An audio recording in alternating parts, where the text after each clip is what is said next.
வேற எந்த பேச்சிற்கும் அங்கே இடமில்லை. அதுபோல இன்று இங்கே நடந்த பஜனை வேற எந்த கவனத்திற்கும் 3 மணி நேரமாக இந்த பஜனை நடந்திருந்த போதிலும்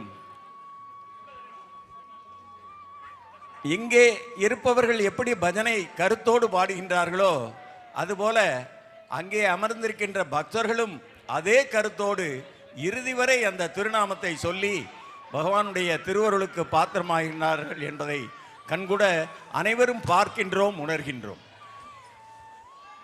அப்பேற்பட்ட ஒரு நாம ரிஷி பகவான் அவர்களால் நமக்கு கொடுக்கப்பட்டவர்.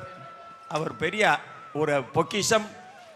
அதை நாம் எல்லோரும் அனைவரும் ஏற்றுக்கொண்டு அவர் பின்பு நாம் சென்றோம் என்றால் வெற்றி நிச்சயம். பகவான் அவர்கள் சொல்லுவது போல வெற்றி ஜெயம், வெற்றி ஜெயம், ஜெயம்.